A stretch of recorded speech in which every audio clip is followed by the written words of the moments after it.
Yo, what's up, peeps? The final episode of The Acolyte came out, and yeah, it's done. I gave my impression of it on my own review, but it's always fun to watch what other people think about stuff. So I decided to check out the Critical Drinker's final video on The Acolyte. So let's check it out.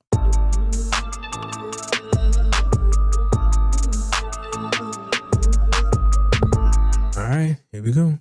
You know, chronicling the absolute calamity that is the Acolyte week after week has been one of the most intellectually draining experiences of my entire career. It's like watching someone exhume the corpse of a beloved relative, bend it over a table, and do the kind of things to it that would make Tatiana blush. That's kind of gross.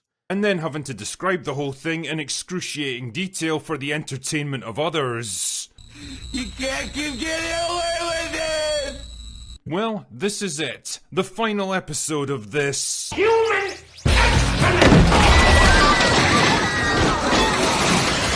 So without further ado, let's get this crap over with. The episode begins with strong female protagonist wearing a gimp mask and breathing really heavy, which is how a lot of good Saturday nights begin for me, because she's just had a vision of her sister murdering Squid Game guy, because she can see into the future now, don't you know? Wow, that's a pretty useful skill right there. Shame it was never used or mentioned before or after this precise moment in the story. It's almost like Yeah, that kind of tripped me out. It's like she put the helmet on and all of a sudden she became a Sith Lord.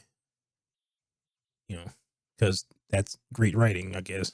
the writers couldn't think of any other way to reunite the two sisters in time for the finale, so they just decided, what the hell, May can see into the future now, or something. So anyway, There's her and reasons. Discount Ezra Miller...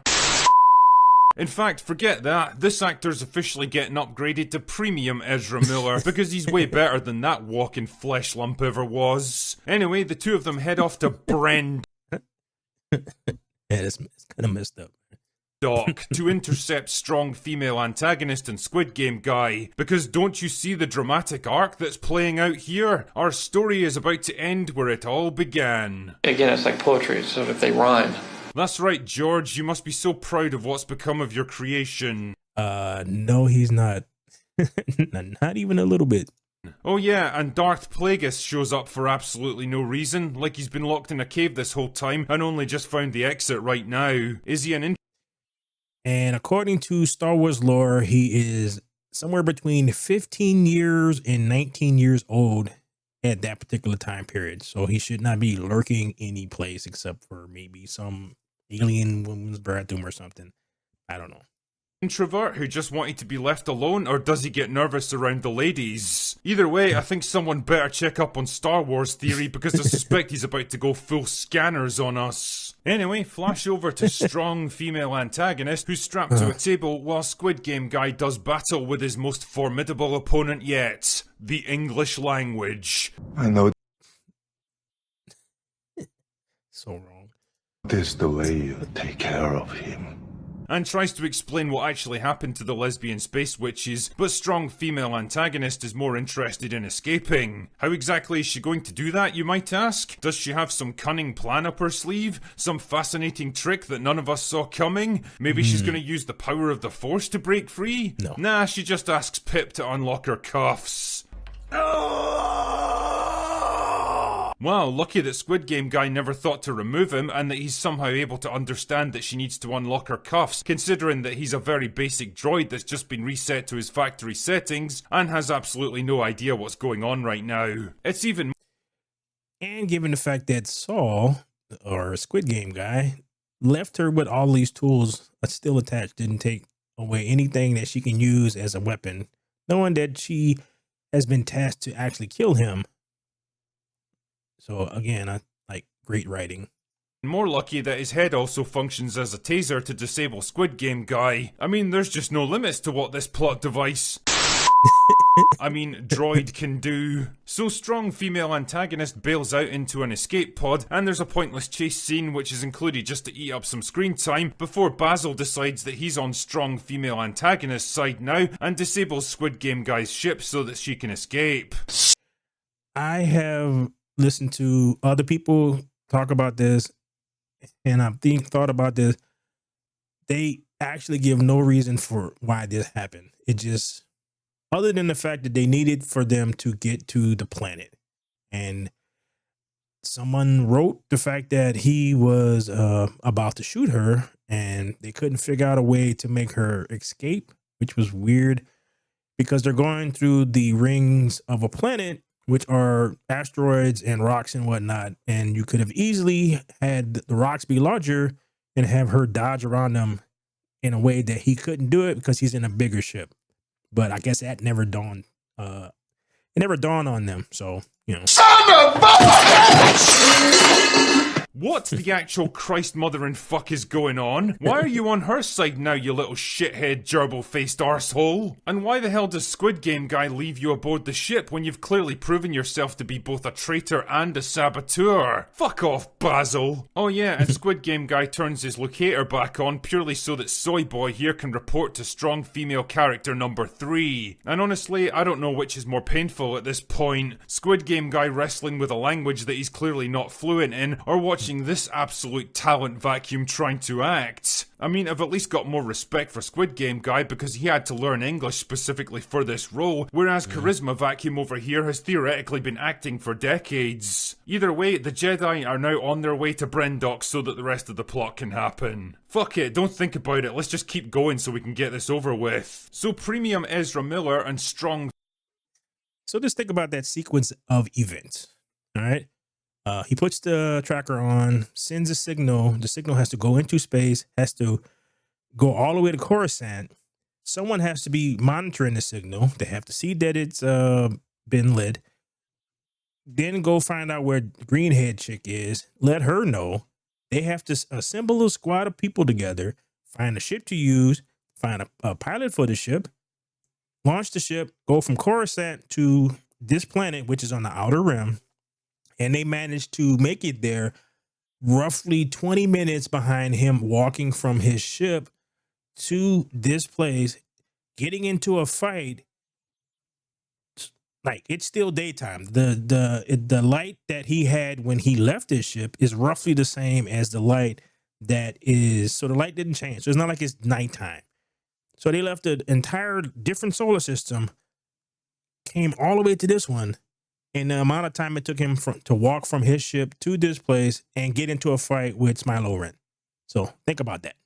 Female protagonist arrive at the Mountain Dam Fortress Village Monastery mining facility thing, and strong female protagonist decides that the only way to get in is to restore power to the elevator. How exactly do you expect to do that when the power generator literally blew itself to pieces and the whole facility burned to the ground 16 years ago? Oh, I guess it does work. You know what's funny is I didn't even notice. Think about that. There's so much other shit in this thing that I've noticed that didn't even cross my mind. Wow, such great writing. Must have like healed up or something. Isn't it amazing how technology in Star Wars can just do whatever the plot needs it to at any moment? Not to worry though, because Premium Ezra Miller just kind of teleports inside so that he can have a fight with Squid Game guy because the script says so. But that doesn't really matter because it's time for the matchup we've all been waiting for. Forget Luke versus Vader, forget Obi-Wan versus Anakin, forget Rocky versus Drago. This is it, boys and girls. Strong female protagonist versus strong female antagonist. Light versus dark. Good versus evil. Man to man. But which one is which? Because they keep switching sides. Jesus Christ, man. I've seen some embarrassing spectacles in my time, most of them made by Disney, but this may go down as one of the single worst fight scenes in all of Star Wars. Watching Amandla Stenberg awkwardly stumble her way through this fight choreography, clumsy and flat-footed and stiff as a fucking board, makes Rosario Dawson look like Muhammad I'm Hard Bruce Lee. Squid Game guy is literally twice her age and moves with more speed, grace and coordination than she could ever hope for. Anyway, whatever. whatever. So the point here is that Squid Game Guy and Premium Ezra Miller are having a far more entertaining fight when the terrible twins show up to ruin the fun. And then strong female protagonist gets angry when Squid Game Guy confesses to killing her mum for completely justifiable reasons that for some reason he's not able to justify because the script doesn't want him to. Then she force chokes him to death, and the three of them escape just as Charisma Vacuum and Soy Boy arrive with the rest of the Jedi. Keep in mind, like, was it the first episode of this masterpiece, she couldn't move her droid Pip close enough so that she can use him to get out of the cell that she was in. And this can't take place more than maybe a month, maybe, from that particular time period. So in a month's time, she learned how to force project, like read the future, force choke, go hand to hand with someone who supposedly has been trained to fight Jedi Masters. So let that sink in. And wouldn't you know it, they end up back at the tree where we first met them 16 years ago. Again, it's like toiletries. Shut up, George! And now strong female protagonist has decided to become strong female antagonist, I guess, because now she's going off to train with Premium Ezra Miller to become a Sith Lord. Fucking Christ, where is this story even going? Oh yeah, and because strong female antagonist decides that the Jedi will eventually use her to find them, Premium Ezra Miller offers to wipe her memory so they can't do it. Wait, what? Here's an even better solution for you. Why don't the three of you escape together and then you can go your separate ways later? My thought exactly, and they just went with this. Again, great writing. Why'd you have to wipe her entire memory and potentially turn her into a complete retard? Not that you'd notice much difference, to be fair. So anyway, May gets her memory wiped and Osha escapes with Premium Ezra Miller, and Charisma Vacuum blames the whole thing on Squid Game Guy so that she can avoid any repercussions for the Jedi and herself. Wow, a woman throwing other people under the bus to avoid taking responsibility for her shocking personal failures. Right what you know, eh, Leslie? And that's it. That's the final wet fart of an episode over and done with, thank God.